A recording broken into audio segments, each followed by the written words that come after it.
s'agit de la troisième partie de mon bilan pour le Cold Winter Challenge. Parce que oui, je n'ai pas encore fini de vous parler de ces lectures-là. Mais bon, il y en avait genre 16 ou 17, je ne sais plus exactement combien j'en avais mis. Donc j'ai divisé en 3 vidéos. Pour commencer, dans le menu Magie de Noël, dans la sous-catégorie Lettres au Père Noël, avec les mots-clés épistolaire, enfance et jeunesse, je m'étais mis La Reine des Neiges 2, Forest of Shadow, il est en VO, en anglais donc, et en français, c'est La Forêt des Ombres, parce qu'il existe aussi en français. Mais j'avais envie de me le prendre en VO, parce que les petites lectures jeunesse comme ça en VO, c'est assez facile à lire. Pour ce livre-là, je lui ai mis un 16 sur 20. J'ai bien aimé, mais clairement, c'est de la jeunesse. Je pense que pour avoir des coups de cœur, quand c'est de la jeunesse, c'est plus difficile. Ça peut aussi arriver, mais c'est La Reine des Neiges. On a déjà 2 films de La Reine des Neiges pour comparer. On a des livres, celui-là. Il y en a aussi un sur les parents d'Anna et Elsa, que j'ai reçu en cadeau d'Ozlem.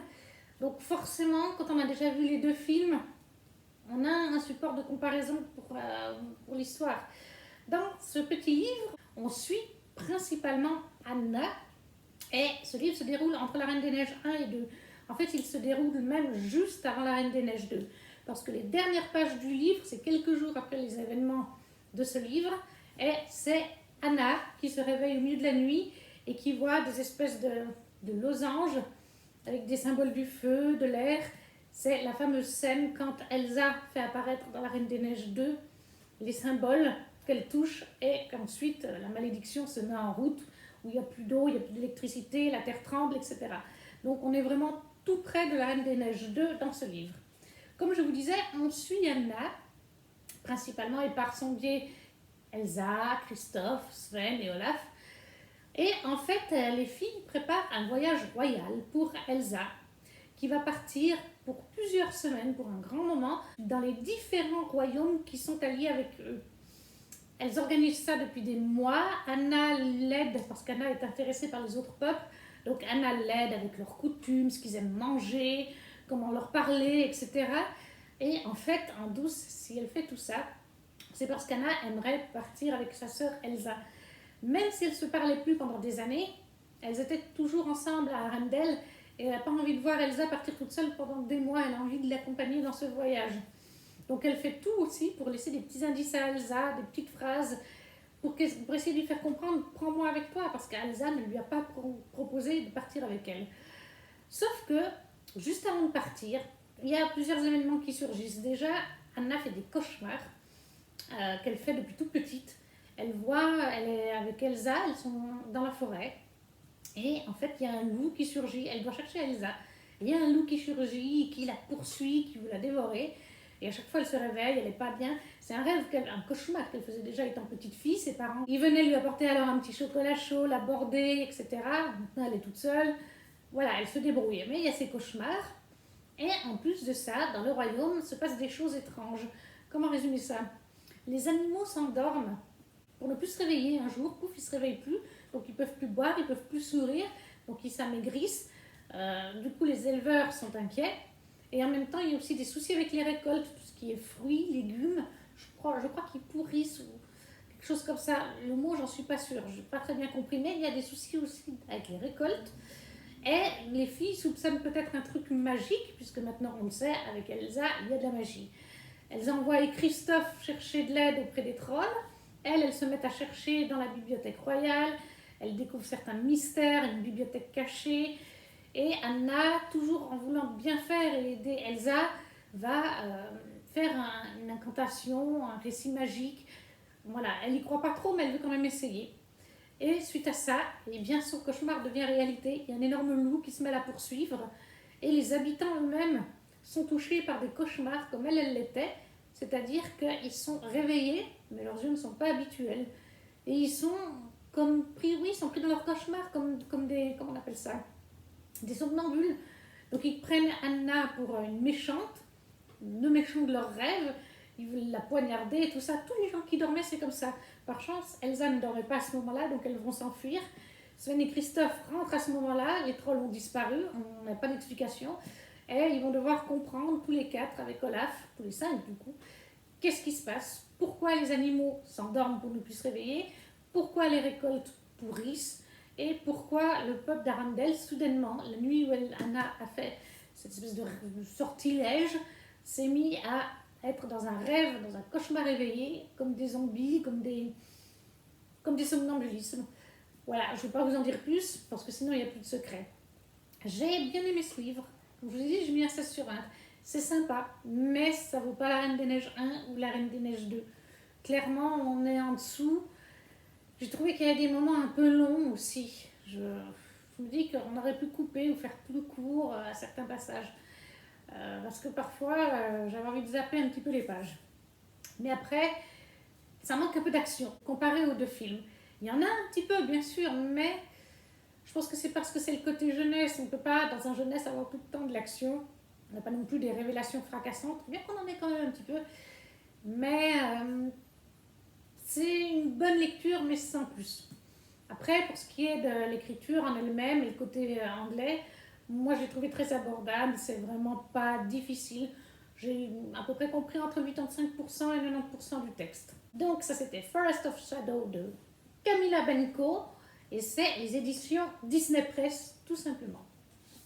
Ensuite, dans le menu hiver sombre, pour la sous-catégorie Scrooge, avec anti-héros, conflits et mensonges, j'ai mis Rosen, le tome 2 de Laetitia Danaï chez Plume Blanche, pour lequel j'ai mis un 18 sur 20, qui est la même note que j'ai mis pour le tome 1. Ça rentre complètement dans les conflits et les mensonges, puisqu'on est sur de la politique djinn. Donc on est aussi dans un récit oriental. On suit en fait Rosen, qui est là, qui est une djinn. Les djinns dans Rosen vivent, je résume un peu le tome 1 plutôt, vivent par clan. Il y a plusieurs clans. Et le père de Rosen est chef d'un des clans, donc c'est une princesse avec ses deux sœurs. Elle a une petite sœur et une grande sœur, c'est donc la sœur du milieu. Et à la tête de tout le pays, du royaume, il y a les Dagnir, j'arrive jamais à le dire, les Dagnir, avec la famille Madi.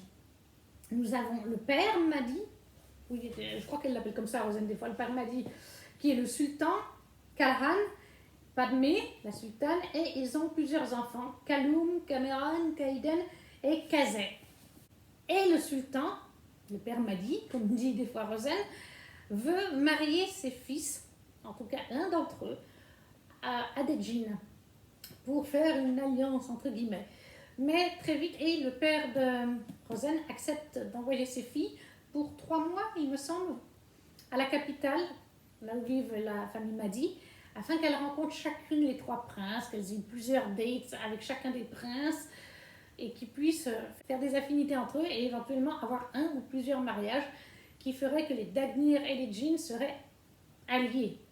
Clairement, le père Madi, le sultan Madi, en voulant faire ça, il veut pouvoir avoir du sang de djinn et faire des enfants de djinn. Parce que les djinns ont des pouvoirs. Mais dans cet univers, les pouvoirs des djinns sont entravés depuis des siècles par les ancêtres Madi qui les ont entravés et ils ne peuvent pas utiliser leurs pouvoirs qui coulent dans leur sang. Parce qu'ils ont des tatouages sur leurs mains, me semble-t-il. Et la marque, elle est dès la naissance. Vous naissez, vous avez déjà la marque. Dans l'utérus de la maman, l'enfant a déjà la marque de naissance, le tatouage qui entrave les pouvoirs. Par contre, le sang du djinn, surtout Rosen le découvre au fil des pages, le sang des djinns, quand il est traité, parce qu'il est bleu le sang des djinns, on ne peut pas le boire tel quel, mais quand il est traité, distillé, si on en boit, il y a différentes qualités de sang, plus de fluide comme on appelle, plus il est élevé, plus c'est une catégorie rare, chère et qui est pour la famille royale ce genre-là. Quand on boit ce sang de djinn, s'il est bien distillé, on se découvre alors les pouvoirs du djinn. Parce que chaque djinn a un seul pouvoir, ils n'en ont pas 36 000. Mais eux, leur pouvoir est entravé. Par contre, les Dagnir et les humains, s'ils en boivent, eh ben, ils ont le pouvoir pendant quelques heures. Par exemple, je sais pas moi, imaginons qu'il y en ait un qui a un pouvoir de guérison. En buvant le fluide de ce djinn, il aura pendant quelques heures ce pouvoir de guérison. Et en plus de ça, c'est un côté un peu, le fluide des djinns, on en devient un croc quand on en prend. Si on en prend trop souvent, on devient un croc, un peu comme un drogué en fait. Donc au fil des pages, Rosen découvre qu'il y a tout un trafic autour de ça, Elle n'aime pas les Dagnir, elle n'aime surtout pas le père Mahdi et la mère Mahdi, donc le sultan et la sultane. Elle ne sait pas quoi penser des enfants parce que parfois il y en a certains qu'on sentirait qu'ils sont pour la cause des djinns, mais à d'autres moments il y a leurs parents, donc voilà. C'est donc beaucoup de complots, beaucoup de mensonges, beaucoup de politique avec une touche de romance, bien sûr. À la fin du premier livre, et même pendant une bonne partie du deuxième livre, on se dit, parce qu'on sait que c'est de la romantécie, on se dit avec qui Rosen va finir. Il y a 3 princes, et on est quand même assez dans le flou. Alors moi j'ai beaucoup apprécié avec lequel elle finira, je ne vous dirai pas lequel. J'ai beaucoup apprécié la fin de ce livre. J'ai apprécié le fait que Rosen est une femme de caractère, elle ne se laisse pas impressionner par Sultan. Il essaye de lui tendre des pièges, il la met plus bactère par moments, enfin il essaye discrètement sans que ça se voit, c'est des sous-entendus, c'est des choses comme ça, mais elle ne se laisse jamais faire. Elle essaye toujours de manœuvrer entre les frères, de savoir lequel elle peut faire confiance, lequel elle ne peut pas faire confiance. Elle veut vraiment changer la cause des djinns, faire évoluer son peuple. Ça, c'est, à quelque part, ça fait penser aux esclaves, au racisme, mais plus à l'esclavagisme, j'ai envie de dire. Il y a une touche vis-à-vis de ça, oui, forcément, vouloir libérer son peuple, parce qu'on dit qu'ils sont libres, parce que maintenant, le sultan les protège à quelque part de créatures, enfin, je sais plus ce que c'est exactement comme créatures, des espèces de nomades qui capturent les djinns pour leur fluide. Alors le sultan dit les protéger de ces gens-là. Est-ce que c'est la vérité ou pas? Ça, je vous laisserai le découvrir, mais il y a plein de complots et de mensonges. Avec la romance dedans, moi j'ai beaucoup aimé cette duologie. C'est une duologie. J'ai mis aux 2 tomes 18 sur 20, ou peut-être que le tome 1 j'ai mis 17, mais pour celui-là j'ai mis 18. C'est franchement, le livre en lui-même est magnifique. Il y a toujours des mises en page très jolies, ça fait très oriental. J'aime énormément la plume de Laetitia Danaé que je ne connaissais pas. C'est ma première saga de cette autrice et ce ne sera clairement pas la dernière parce que j'aime vraiment la manière dont elle écrit. C'est fluide, ça se lit tout seul, on ne voit pas les pages passer. J'aime beaucoup les descriptions qu'elle fait aussi. Forcément, on est sur une fantaisie orientale, on a des tapis volants, on a des fois des plats de par là-bas. On s'y retrouve, quoi, quelque part. J'ai envie de comparer ça, c'est bête, hein, mais je compare ça un petit peu avec la Grappe à Café à Disneyland Paris, qui est typiquement au Moyen-Orient, avec les tapis exposés, etc., les lanternes de là-bas. Franchement, on retrouve un peu cette ambiance voilà, dans ce récit. Et j'ai vraiment aimé le caractère de Rosen, j'ai vraiment aimé la finalité de cette histoire. C'était vraiment un super bon moment. Moi, je peux que vous le recommander si vous aimez les fantaisies orientales, si vous aimez les personnages féminins qui ont du caractère, qui œuvrent pour que les choses évoluent pour leur peuple. Vous aimerez forcément cette duologie de chez Plume Blanche. On continue toujours avec le menu hiver sombre avec la sous-catégorie Père Fouettard qui était Forces obscures, Enfer et Démons. Et là j'avais le livre tout trouvé, toujours chez Plume Blanche parce qu'ils font vraiment tellement de bons livres. Maudite de C. Cizel qui est un one-shot, il faut le préciser parce qu'en fantasy on a tellement de sagas, duologies, trilogies que quand il y a un petit one-shot, de temps en temps, ça fait pas de mal. Et là, c'est le cas. C'est un petit one-shot qui rentrait totalement avec les trois items du menu.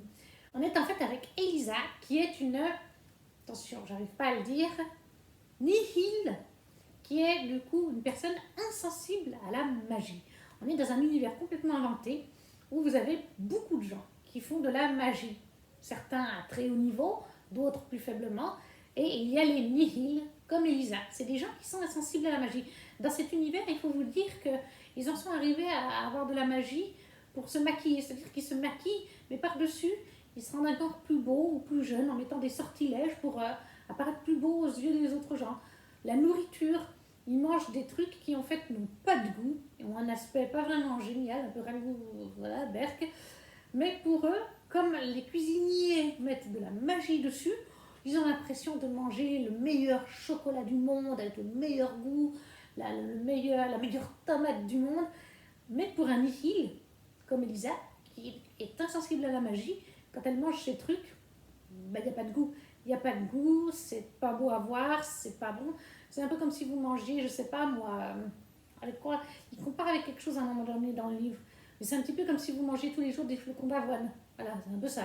C'est pareil, il n'y a pas de goût, il n'y a pas d'intérêt. ils sont obligés de manger des choses vraiment cultivées dans la terre, etc. Alors que les magiciens ont perdu cette habitude de cuisiner des choses, de cultiver des choses. Et Elisa, elle a un mentor qui s'appelle Nathanaël. Et un jour, elle travaille à la boutique et Nathanaël va se faire tuer sauvagement. Et ça va juste donner le temps à Elisa de s'enfuir. Nathanaël va lui dire d'aller à telle adresse. Donc elle va aller à cette adresse et elle va découvrir un magicien, un mage très puissant. Et je ne sais plus, parce que je l'ai lu il y a un petit moment, mais ce mage est le fils, je crois que c'est son fils, de la chef, la mère de la ville en quelque sorte, une haut placée dans la ville qui prend beaucoup de décisions. Et il va quand même vite l'accepter quand elle va expliquer ce qui s'est passé avec Nathanaël, parce qu'il le connaissait. Elle ne savait pas qu'ils se connaissaient, mais oui, ils se connaissaient. Et au fil du livre, on découvre qu'en fait, il y a un démon qui est emprisonné depuis des siècles par la famille de Nathanaël. C'est dans leur sang. Un ancêtre de Nathanaël a fait ça. Comme c'est un nihil aussi, comme Elisa, ils ont emprisonné ce démon dans le corps, le mettre en sommeil, comme en plus il est dans le corps d'un nihil. Et oui, il est en sommeil. Sauf que, bizarrement, ce démon a réussi à se libérer de Nathanaël, ou Nathanaël a réussi à le libérer. On ne sait pas bien, c'est flou, les gens ne comprennent pas. Tout ce qu'ils savent, c'est que ce démon est à l'heure actuelle libéré et qu'il va vouloir détruire leur ville pour se venger de ce qui lui a été fait, parce que c'est un démon très puissant. Et au fil de l'histoire, on va découvrir que Elisa et un autre personnage sont tous les deux possédés par un morceau de ce démon. Et donc le but, ça va être de faire en sorte que le démon reste dans Elisa et de maîtriser l'autre personne dans laquelle le démon s'est réfugié. Je ne vais pas vous en dire plus, parce que je vous en dis déjà beaucoup. Mais voilà, on est sur un récit avec de la possession démoniaque. Et on rentrait parfaitement dans ces catégories. Alors, j'ai bien aimé. Je lui ai mis 15 sur 20. 15 sur 20, ça reste une très bonne note. Mais c'est pas mon coup de cœur. Et je pense que chez Plume Blanche, c'est la note la plus basse que j'ai mis. Mais encore une fois, pour moi, un 15 sur 20, ça reste une très bonne lecture. Peut-être moins adhéré au côté possession démoniaque. C'est peut-être moins mon truc, finalement. En tout cas, ce côté-là. Après, j'ai beaucoup aimé l'histoire. C'était très addictif quand même. Je l'ai lu très vite. La plume de Cécile est très agréable à lire. On passe un très bon moment. J'avais envie de connaître le dénouement. Je me disais comment ça va finir. Est-ce que Elisa va s'en sortir? Est-ce que le démon va détruire la ville? Et le fait que ce soit donc un one-shot, c'est aussi très très appréciable parce que du coup, on a fini l'histoire quand on a fini ce livre. C'est au moins l'avantage. J'aurais bien voulu en connaître un peu plus. Il fait un peu plus de 300 pages. Et c'est vrai que j'ai aussi une note un peu plus basse parce que j'aurais voulu en connaître un peu plus. J'ai eu l'impression à un moment donné qu'on pourrait peut-être avoir une histoire d'amour avec Elisa et un autre personnage. J'aurais bien voulu l'avoir se concrétiser. J'aurais bien voulu voir plus d'Elisa plus tard dans le livre. Ceux qui le liront comprendront, mais je ne veux pas vous spoiler, donc je ne vais pas trop en dire. Mais j'ai trouvé qu'on aurait pu avoir quelques pages de plus, qu'on aurait pu aller plus loin dans l'histoire. En fait, il m'a manqué des petites choses pour pouvoir avoir une note un peu plus élevée. Voilà. Mais ça reste un très bon moment de lecture. Et si vous aimez bien tout ce qui est magie, possession de démons, etc., là-dedans, vous allez forcément trouver votre bonheur.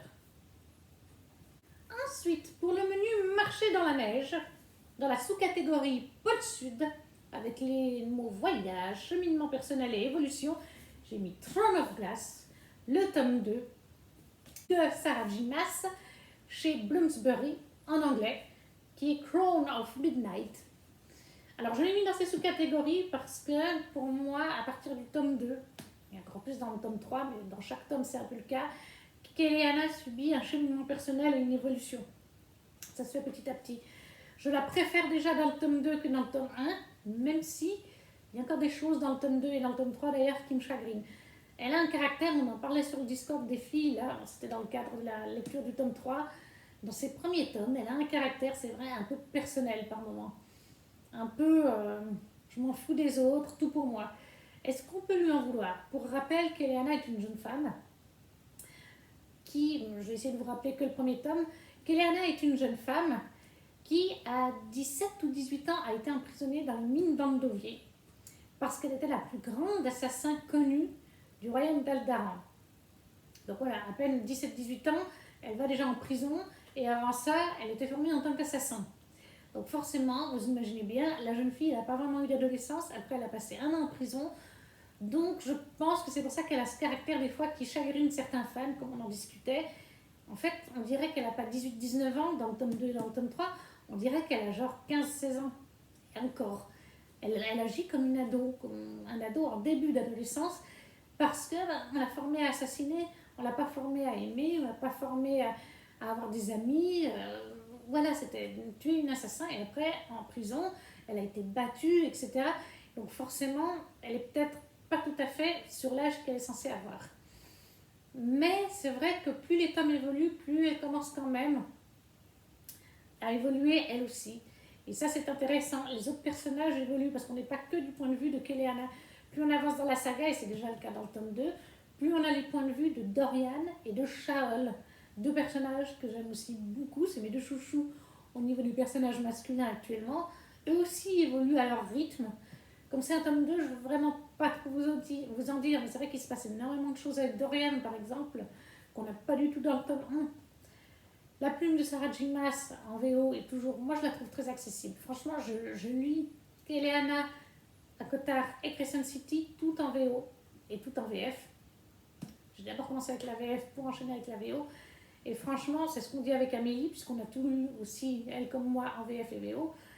Keleana est l'univers en VO le plus abordable de Sarah J. Maas. Très franchement, c'est sa première saga qu'elle a créée. Je me souviens avoir lu et entendu que Keleana, quand elle a commencé à l'écrire, elle était adolescente. C'était une fanfiction à la base. Ensuite, elle a écrit Akotar qui a été commercialisé. Et par la suite, comme elle a eu un énorme succès, Bloomsbury lui a proposé de prendre Keleana pour en faire un livre. Donc forcément, si elle a commencé à écrire Keleana en tant que fanfiction quand elle était elle-même adolescente, on peut comprendre que la plume soit plus simple et on peut comprendre que de tome en tome, ça s'améliore. C'est vraiment quelque chose que je ressens dans les tomes de Keleana et dans les sagas de Sarah J. Maas, c'est que plus elle vieillit, plus elle se bonifie au niveau de sa plume. Mais ça reste vraiment une saga assez abordable au niveau de l'anglais. Alors il faut quand même avoir des bonnes bases. Mais voilà, s'il fallait lire une saga de Sarah J. Maas et que vous n'êtes pas sûr au niveau de l'anglais, je vous déconseille par exemple Crescent City, qui est vraiment pas facile au niveau de l'anglais. On en parlait avec Amélie et pourtant elle est canadienne. Donc l'anglais, elle le maîtrise bien. Et c'est vrai qu'elle me disait, le Crescent City, le texte en VO est beaucoup plus... il est d'un niveau supérieur que Keleana. Franchement, moi, plus les tomes de Keleana passent, plus je leur mets des bonnes notes. J'ai commencé, je crois, avec un 17 ou un 18 pour le tome 1. Ben, c'est pareil, j'ai mis 17 ou 18, je ne sais plus. Je crois que j'ai mis 17 ou 18 pour le tome 2. Et le tome 3, je crois bien que j'ai mis 19. C'est actuellement mon tome préféré. Je ne peux que vous conseiller, si vous aimez les héroïnes badass, qui ont du caractère, qu'il y ait plusieurs personnages, qu'il y ait des points de vue de plusieurs personnages. Là, dans le tome 2, on a Dorian, on a Shaol et on a Keleana. Puis, dans le tome 3, on a encore de nouveaux personnages. Si vous aimez donc le point de vue de plusieurs personnages, vous avez aussi ceci dans cet univers. Si vous aimez les fae, si vous aimez les autres créatures magiques, les sorcières, il y a tout ça dans Keleana. Je ne peux que vous conseiller cette saga. Et en dernier, dans le menu Cocooning hivernal, dans la sous-catégorie bonhomme en pain d'épices, on avait les thématiques différence, tolérance, LGBTQIA+. J'ai mis Le bleu ne va pas à tous les garçons de chez De Saxus dans leur collection Ellipsis de George M. Johnson, qui est une autobiographie de George M. Johnson et de toute sa vie. Alors, c'est dur de vous en parler. J'ai mis un 15 sur 20. C'est une des notes les plus basses que j'ai eu mis, mais pour moi, 15, ça reste une bonne note. Jusqu'à 13-14, ça reste quand même des notes agréables. Hein, attention. Si on compare vis-à-vis d'autres choses où je mets 18, 19, 20, mais ça reste une bonne note. C'est particulier de juger une biographie. Pour moi, c'est pas pareil qu'un livre. J'ai plus de mal à vous en parler et à le juger. Le texte en lui-même est très intéressant, très instructif. Alors là-dessus, il n'y a pas de souci.